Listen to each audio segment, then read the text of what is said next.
এ যেন গোদের ওপর বিস্ফোরা। এখনই কমবে না ঝড় বৃষ্টির দুর্যোগ। আগামী 24 ঘন্টায় জেলায় জেলায় চলবে বজ্র বিদ্যুৎ সহ ঝড় বৃষ্টির দাপট। তবে এই ঝড় বৃষ্টির পালা আরও কতদিন চলবে? কোন কোন জেলাগুলিতে কালবৈশাখী ঝড়ের সতর্কবার্তা জারি করল আবহাওয়া দপ্তর? এ বিষয়ে সবই বিস্তারিত জানিয়ে দেব এই খবরে। বিস্তারিত জানতে খবরটি অবশ্যই শেষ পর্যন্ত দেখবেন। আর সবার আগে সবার প্রথম আপনার জেলার লেটেস্ট খবরগুলি জানতে আমাদের ইউটিউব চ্যানেলটি সাবস্ক্রাইব করে আমাদের সঙ্গে থাকবেন। ধেয়ে আসছে কালবৈশাখী, হোলিতে ফের দুর্যোগ দক্ষিণবঙ্গের জেলায় জেলায়, এইমাত্র জানালো আলিপুর হাওয়া অফিস। এদিকে উত্তরবঙ্গে দুর্যোগ লেগেই রয়েছে। রাত থেকেই দফায় দফায় বৃষ্টি, দিনেই নেমেছে আধার। এদিকে আবার দক্ষিণবঙ্গের অধিকাংশ জেলায় আজ উকি দিয়েছে রোদ। কি ভাবছেন, দুর্যোগ শেষ? আজ্ঞে না, সামনেই খেল দেখাবে আবহাওয়া। ঝড় বৃষ্টিতে হবে তোলপাড়, এইমাত্র জানালো আলিপুর আবহাওয়া দপ্তর।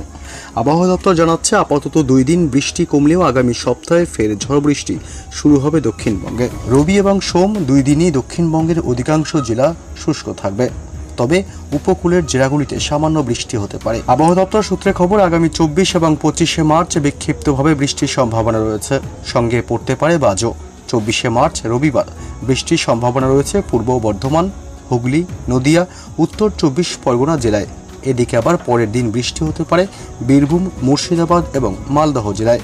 আজ দক্ষিণবঙ্গের 2 24 পরগনা এবং বীরভূম, মুর্শিদাবাদে বৃষ্টির পূর্বাভাস রয়েছে। এর মধ্যে অধিক বৃষ্টি হতে পারে দক্ষিণ 24 পরগনায়। বাকি জেলায় শুষ্কই থাকবে আবহাওয়া। আবহাওয়া দপ্তর জানাচ্ছে দক্ষিণবঙ্গে আজ বৃষ্টিপাত চলবে। 30 থেকে 40 কিলোমিটার বেগে ঝোড়ো হাওয়া বইতে পারে। জারি রয়েছে হলুদ সতর্কবার্তা। এদিকে আবার আজ থেকেই তাপমাত্রা বৃদ্ধির পূর্বাভাস দিয়েছে আবহাওয়া দপ্তর। পূর্বাভাস অনুযায়ী আগামী সপ্তাহ পর্যন্ত দক্ষিণবঙ্গের তাপমাত্রা 6 থেকে 10 ডিগ্রি পর্যন্ত বাড়তে পারে। বৃষ্টির রোজ কমতেই এবার হুড়মুড়িয়ে বাড়বে তাপমাত্রা। আগামী 3 দিনে দক্ষিণবঙ্গের সর্বোচ্চ 10 ডিগ্রি সেলসিয়াস বৃদ্ধি পাবে। এদিকে উত্তরবঙ্গের আবহাওয়া রিপোর্টে বলা হয়েছে পশ্চিমী ঝঞ্ঝার প্রভাবে উত্তরবঙ্গে ভারী বৃষ্টিপাত জারি থাকবে। বইতে পারে 30 থেকে 40 কিলোমিটার পর্যন্ত গতিবেগে ঝোড়ো হাওয়া। দার্জিলিং, জলপাইগুড়ি, কালিম্পং, আলিপুরদুয়ার এবং কোচবিহারে হলুদ সতর্কতা রয়েছে।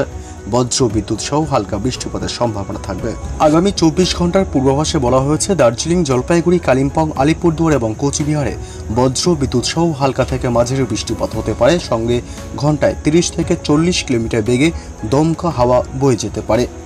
রবিবার দক্ষিণ দিনাজপুর এবং মালদহের আবহাওয়া শুকনো থাকার সম্ভাবনা থাকবে। এরপর সোমবার থেকে বুধবার সবকটি জেলাতেই বৃষ্টির পূর্বাভাস।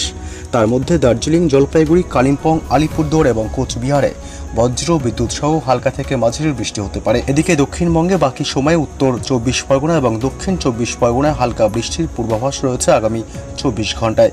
এছাড়াও সবকটি জেলার আবহাওয়ায় শুকনো থাকবে। পরবর্তী 24 ঘন্টা অর্থাৎ সোমবার হালকা বৃষ্টির সম্ভাবনা থাকবে উত্তর 24 পরগনা, হুগলি, পূর্ব বর্ধমান এবং নদিয়া জেলায়। এছাড়াও বাকি জেলাগুলির আবহাওয়া শুকনোই থাকার সম্ভাবনা থাকবে। দোলের দিন অর্থাৎ সোমবার হালকা বৃষ্টি হতে পারে পূর্ব মেদিনীপুর, ঝাড়গ্রাম, পশ্চিম মেদিনীপুর, বীরভূম, মুর্শিদাবাদ এবং নদিয়া জেলায়। মঙ্গলবার সবকটি জেলাতেই কোথাও হালকা আবার কোথাও মাঝারি বৃষ্টির পূর্বাভাস দেওয়া হয়েছে। এদিকে আবার আবহাওয়া দপ্তর জানিয়েছে আগামী 24 ঘন্টায় কলকাতা সহ আশেপাশের এলাকায় আকাশ আংশিক মেঘলা থাকতে পারে। বিকেল কিংবা রাতের দিকে কোনো কোনো জায়গায় বজ্র বিদ্যুৎ সহ বৃষ্টি হতে পারে।